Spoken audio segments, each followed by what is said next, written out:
아주 근본 오브 근본, 가장 심연에 있는 감각입니다. 생물학적으로, 고등동물적으로, 심지어 무슨 영적으로 모든 것들의 가장 밑바닥에 있는 인간의 근본 감각. 저기 써 있죠. 잘 보세요. 인생 유한성 DNA라는 겁니다. 사실 DNA라는 건 정확하게는 학문적으로 맞지 않지만 그만큼 가장 밑바닥이라는 걸 표현하고 싶어서 저렇게 표현한 거예요. 인간의 인생은 유한합니다. 우린 태어날 때부터 죽음을 정해놓고 태어났어요. 모든 생물의 한계죠. 그래서 항상 죽음에 대해서 우리가 구체적으로 의식하든 무의식으로 하든 신경 쓰고 있어요. 왜냐하면 언젠가 이 모든 건 끝날 거니까. 인간은 이런 것들을 극복하려고 별짓을 다 하죠. 생물학적인 것도 말씀드릴까요? 그래서 종족 번식이라는 걸 하는 거죠.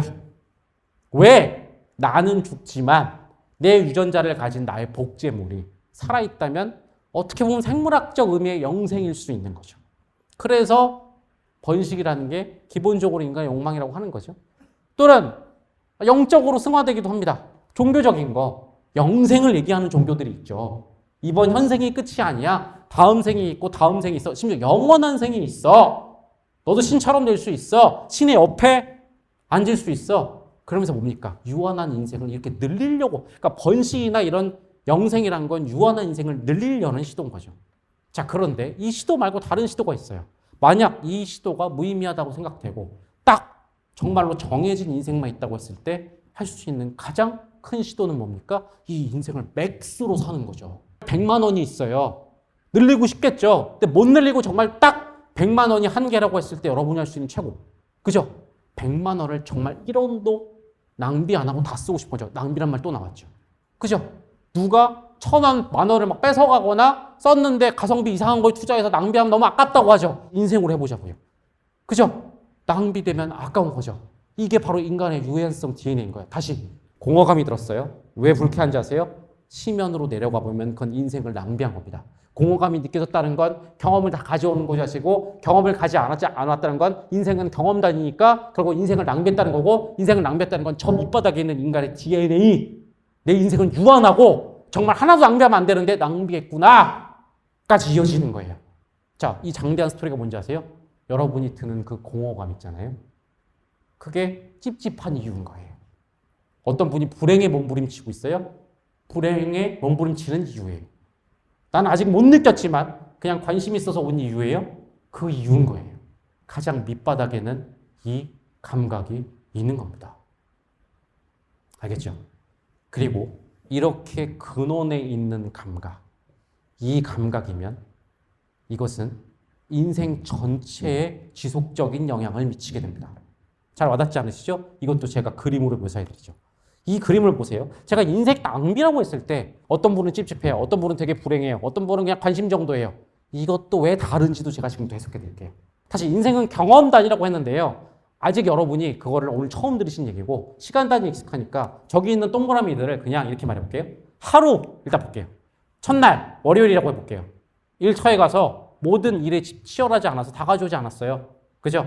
남겨둔 일, 남겨둔 경험, 낭비된 인생이죠. 화요일 날 아침에 운동하러 갔어요. 근데 운동하면서 핸드폰 보느라고 운동을 제대로 한 것도 아니고 핸드폰을 제대로 한 것도 아니야. 남겨둔 운동, 남겨둔 인생. 수요일 날 친구 만났는데 친구에 집중하지 않았어. 목요일 날 무슨 영어회화 학원 갔는데 학원에 제대로 치열하게 하지 않았어. 전부 다 남겨둔 인생. 월화수목 이렇게 쌓여가죠. 이 얘기를 들었을 때 어떤 기분이 드세요? 와, 월화수목 저렇게 지내면 토요일 일요일 날 진짜 인생 너무 낭비했다 생각 들 것 같은데요? 라고 느끼시는 분이 있는 반면에 별로 와닿지 않는데 월요일 화요일 정도는 자, 이게 중요한 겁니다.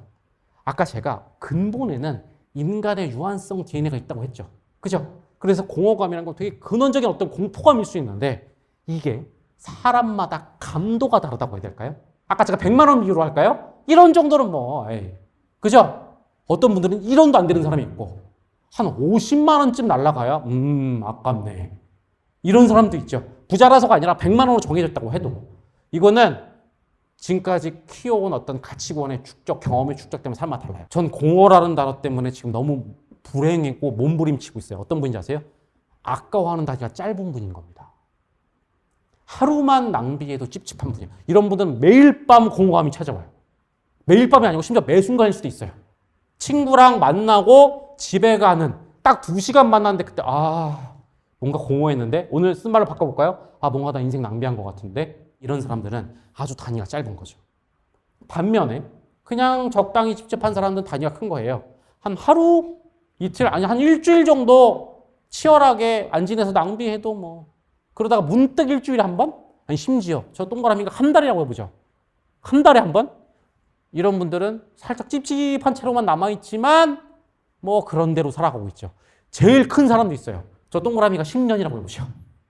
10년 동안 그렇게 뭐 치열하게 안 지내도 문제의식이 아까 제가 말했죠. 그냥 관심 정도만 있지 별로 공허감에 대해서 한 번도 못 느낀 분들은 저 단위가 엄청 큰 거예요.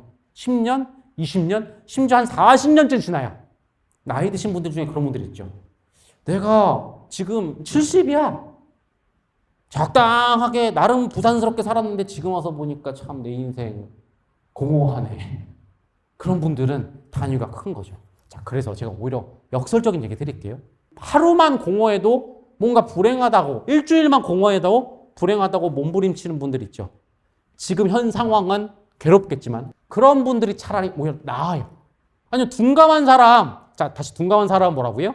30년 동안 그냥 놔뒀다가 나이가 들어서 돌아봤어요. 내가 정말로 남겨두고 온 경험들이 너무 많네. 30년 동안 그게 누적되잖아요. 그 공허를 방치했잖아요. 그리고 3, 40년 만에 돌아온 거대한 불행감. 그걸 뭐라고 하는지 아세요? 인간의 가장 큰 최대 불행감 중에 하나인 바로 이거죠. 후회와 미련이죠. 방치된 공허의 대복수입니다. 하루, 일주일 때 공허함 느꼈으면 얼른 커버할 수 있죠. 근데 이미 지나버린 3, 40년이 지났어요. 아까 제가 비유적으로 말한 70세 노인이라고 해볼게요. 어떻게 할 겁니까? 인생을 되돌릴 수 있습니까? 인생의 유한성과 함께 또 다른 인간의 한계는 뭡니까? 우리가 유한성에 그렇게 몸부림치는 이유 중에 하나 뭡니까? 되돌아갈 수 없어요. 다시 태어날 수 없어요. 끝난 겁니다. 그럼 그 남은 인생 동안 얼마나 과거를 보면서 계속 후회와 미련, 후회, 이건 정말 지옥 같은 고통이죠. 그래서 다시 차라리 이 감도가 낮은 하루만 공허해도 아깝다고 느끼는 사람, 그 사람은 빨리빨리 메꿀 수가 있는 거죠. 그리고 왜 우리가 수많은 철학적 문제 중에 공허감을 이 시대의 주제로 잡았는지 아세요? 이걸 밑바닥까지 파보니까, 이걸 의식화하고 그 실체를 파보니까 가장 밑바닥에는 인간의 DNA랑 연결되는, 그래서 가장 큰 공포감과 연결되고 가장 근원 감각이라는 건 인생으로 확대되기 때문에 이걸 놔두면 안 된다는 생각에 이렇게 공허감을 주제로 정한 거예요. 그리고 여러분이 여기 오신 거예요. 어떻게 해결하면 될까요? 이미 아까 나왔었죠.